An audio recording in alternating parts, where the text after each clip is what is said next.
Vidéo interposée car les députés de Gaza sont interdits de déplacement. Quant à ceux qui, comme Samira Laïka, habitent en Cisjordanie, ils ne sont jamais certains d'arriver au Parlement.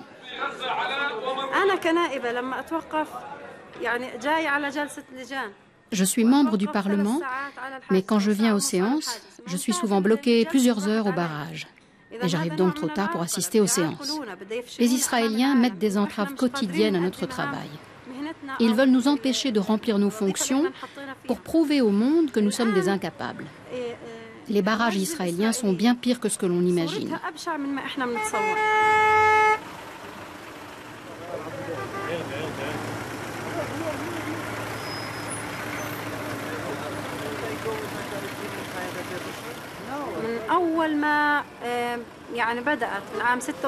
Depuis 1996, la communauté internationale n'a cessé d'inciter le Hamas à accepter l'autorité palestinienne et l'a invité à prendre part aux élections.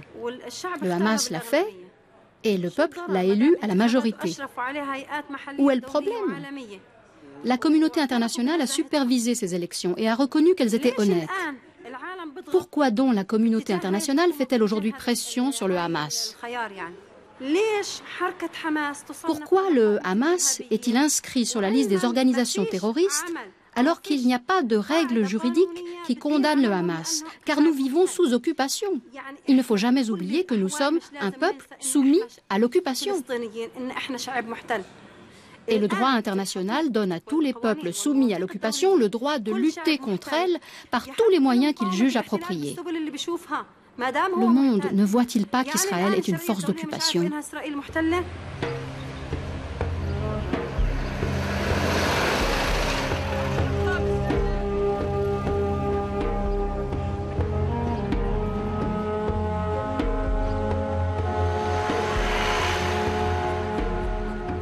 Pour les industriels palestiniens, l'occupation israélienne est un frein permanent au développement et les sanctions de la communauté internationale ne font qu'aggraver la situation. C'est ainsi que cette entreprise de produits pharmaceutiques, qui existe depuis 1974, a dû pour la première fois cette année recourir à des emprunts bancaires. Elle continue à livrer aux hôpitaux les produits dont ils ont besoin, mais elle n'est plus payée depuis de longs mois.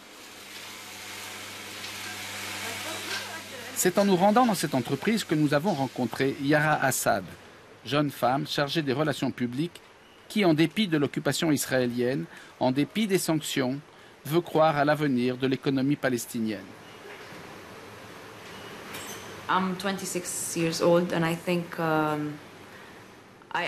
J'ai 26 ans et il me semble que pour mon âge, je réussis assez bien. J'ai beaucoup d'ambition et je veux vraiment faire une carrière. Je travaille dans les relations publiques et je dis toujours que je veux faire en sorte que les Palestiniens croient au développement de leur industrie. C'est quelque chose qui m'est très cher. Je veux que la Palestine construise ses propres infrastructures et j'espère que cela arrivera, que nous aurons notre propre économie, notre propre industrie, que nous aurons vraiment un État, une nation, que nous pourrons faire partie de ce monde. Et j'ai la certitude que ce jour viendra. C'est ma raison de vivre. Autrement, je quitterai ce pays. Je pense vraiment que cela se réalisera.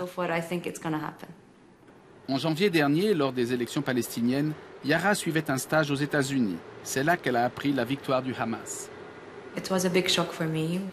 Ça a été un grand choc pour moi. Je ne m'y attendais pas du tout. Je savais que la compétition entre le Hamas et le Fatah était très forte, mais je n'imaginais pas que le Hamas pourrait gagner. Au début, j'étais vraiment terrifiée. Je me demandais ce qu'allait devenir la Palestine. Quelle était la vision du Hamas, ce qu'il allait faire? La Palestine allait-elle devenir un État islamique? Allait-elle être démocratique? Chaque religion allait-elle pouvoir s'exercer librement? Car nous avons des chrétiens et des musulmans en Palestine. Je crois que le Hamas a gagné les élections surtout parce qu'il a promis aux gens une vie meilleure. Une vie meilleure dans tous les domaines. Je ne crois pas qu'interdire aux femmes d'aller à l'école ou de travailler ou de vivre comme elles l'entendent, d'avoir des droits, soit une vie meilleure. L'objectif principal du Hamas n'est pas de me voiler, ni de m'imposer l'islam. C'est plutôt de donner aux gens la possibilité d'avoir un autre gouvernement, une autre perspective.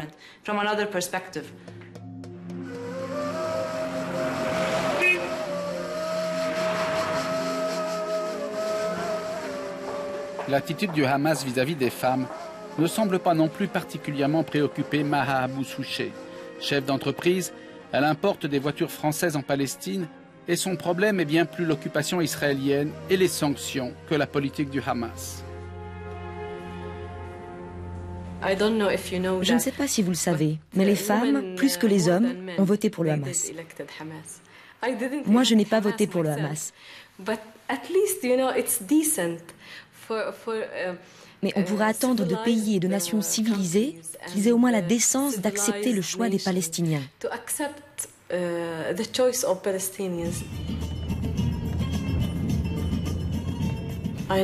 Je connais beaucoup de femmes du Hamas qui sont dans les affaires. Je crois que le monde occidental a une idée stéréotypée de la femme musulmane. Nous ne sommes pas en Afghanistan. Les membres du Hamas ne sont pas des talibans. Ici, c'est différent. Tout est différent. L'atmosphère sociale est différente.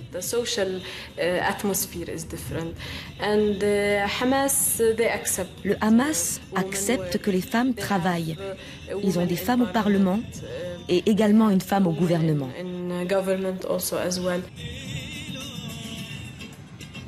En plus d'importer des voitures, Maha Abou Souché est à la tête d'une entreprise de travaux publics fondée par son père à côté de Ramallah il y a 55 ans.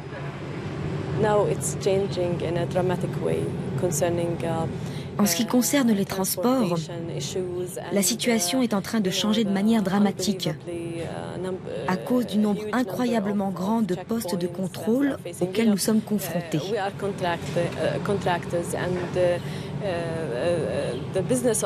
Vous savez, nous sommes des entrepreneurs et dans ce métier, ce qui est déterminant, c'est la rapidité, la vitesse de livraison. Et dans ce pays, dans cette situation, je peux vous promettre que c'est très difficile.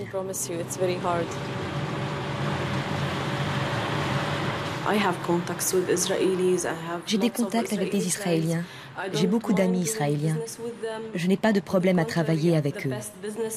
Au contraire, les meilleures affaires que nous avons faites, c'est avec des associés ou des partenaires israéliens. Ce n'est pas le problème. Mais en tant que nation, ils nous occupent. Et nous sommes un peuple occupé.